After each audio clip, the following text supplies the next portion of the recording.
He caused the inflation, and it's killing black families and Hispanic families and just about everybody. The fact is that his big kill on the black people is the millions of people that he's allowed to come in through the border. They're taking black jobs now, and it could be 18, it could be 19, and even 20 million people. They're taking black jobs. Let's not only revisit, but also dispel this rhetoric from the former president. I just want to shout out a few people that made a difference in our lives. My grandfather owned a hardware store, and so he showed me that black people could do business. My grandmother told me she worked at Picatinny Arsenal during the war making bombs. She felt like that was her contribution to helping America win. She also raised 9 kids. My other grandmother, who is 91, raised 7 kids. So shout to Nana in Maryland. Shout out to my partner in business for respecting me as a woman and respecting my mind. Thank you for inspiring me and putting that battery in my back and telling me that we could do this, that we didn't need to be managed, I didn't need to have anyone else, that we could do this together. He told me over and over and over till I believed it. And I might be the star out here, but he's the star in that office. And I couldn't accomplish anything you've seen me accomplish if it wasn't for Shaquem having my back. See, he got the real conversations. They put on the pretty conversations in front of me.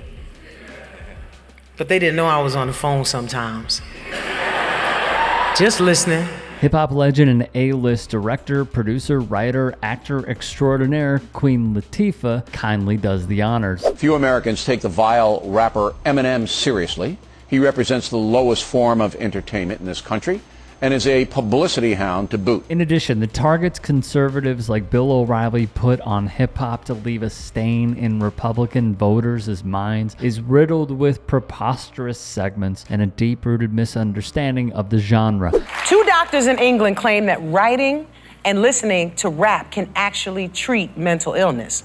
Yeah, they say that rap lyrics are about people's struggles and how they overcame them, and so the songs actually help people battling depression feel more empowered. I can attest to that. They refer to songs by Tupac, Eminem, Kendrick Lamar as good examples. The 2 experts have even started a movement called Hip Hop Psych that wants to bring together rappers, charities, and medical groups to work together. I absolutely love this idea. I remember going through my things as a teenager, 14, 15, and sitting on the bus, taking the bus to the movies or wherever I was going, and sitting on the back of the bus writing lyrics and working through my own emotions, working through things and really coming in, into a more positive place just by expressing what I was feeling. So I really hope that this works because I know hip hop has done it for me. Study after study shows the inverse of O'Reilly's fear-based tactics. To make musicians, they do not prefer the enemy. It's intentional, though patently false. Louisville police shot and killed 26-year-old Breonna Taylor in her apartment. Her name and her story have become synonymous with the moment and the movement for justice. And when Louisville PD tried their best to cover up this atrocity, it ain't right, and enough already. Enough already. It's time for some people to go to jail. Some people are out there to straight kill. Some people are out there to be authority figures. You give them that kind of power and of a weapon, and it changes their mentality. But I know one thing: if somebody is got a bunch of complaints against them, then clearly they don't need to be engaging with the public. You know what I mean? And we need to know that information, and they need to not be engaging with the public. Like, enough already. If you're not the one, then we got to get you out of there. I'm sorry, because you're gonna hurt somebody. Weapons are powerful. They're meant to kill. So we have to make sure that we're doing the best we can to be community. To be a community, not to be us against them. Latifah laid it out bluntly to the Associated Press. And speaking of police brutality, people don't want to see all of the politics. They've got enough politics with me and with everybody else. And they don't want to see it with football and sports on Sunday or whenever they happen to be watching. This walking contradiction would say this: you have to stand proudly for the national anthem. Well, you shouldn't be playing. You shouldn't be there. Maybe you shouldn't be in the country. But they shouldn't be protesting on the sidelines during a football game, especially when they're making $10 million a year for something that they'd be doing anyway for free if they weren't in the league or the NFL. Then attack black NFL players kneeling to bring light to systemic racism and police brutality. Listen, we all know what happened. You know, we had a great quarterback. He decided to take a knee, for that, and that became a firestorm, and it wasn't just him, him and some of his teammates. And then it became about everything except what it was about.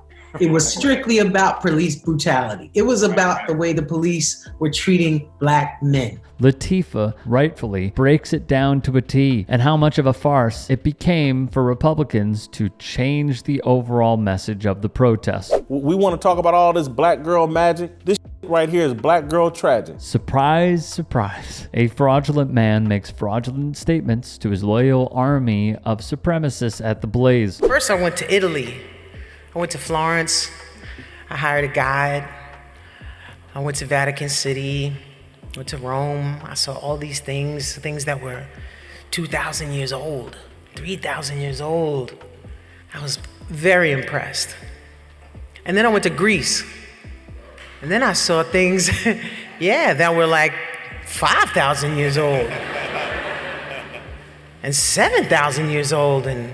But then I went to Egypt. I went to Africa, where things were 7,000, 10,000, 12,000 years old, and possibly older. And I said, wait a minute, that outfit that guy was wearing in Greece looks a lot like this outfit that this soldier was wearing here. And those arches that I saw in Greece and Italy, they look a lot like that building there. You see, it came from here. Black girl magic. Yeah, they was making some black girl magic back then. Black excellence. Yeah, we made some black excellence. And it wasn't just at the top of Africa. I don't think people should be staying in locker rooms, but still, I think it's good. You have to stand proudly for the national anthem. Well, you shouldn't be playing. You shouldn't be there. Maybe you shouldn't be in the country. You have to stand proudly. Donald Trump would continue fanning the flames of the NFL's protest. Latifah, though, would hammer home the point to his base. She'd say, I think he owes an apology to Colin Kaepernick's mother and any other woman who's had to hear him say that. He should apologize to even the people who support him because he's the president. He should not use such vulgar language. I don't care if you're kind of whipping up the crowd and cheering them. It's just classless. It's classless. It's tacky, and it's not something the president of this country should be doing. He's supposed to be a leader, not a follower, and that's just kind of like go with the crowd kind of thing. It's not sexy at all. You get slapped over using those words, normally. If somebody said that to him or someone he cared about, then he would take high offense to it. So he shouldn't be able to use that towards somebody else. Hey, I appreciate you watching. Now, if you can, please do become a channel member by going to youtube.com/TYT Sports and clicking the join button. If that's too much for you, you can just go to tyt.com/join to become a member. It helps all of us out here at the Young Turks and keeps our network afloat. In addition, you could follow me on my socials on Twitter, Instagram, and TikTok. Appreciate the love. Have a great day.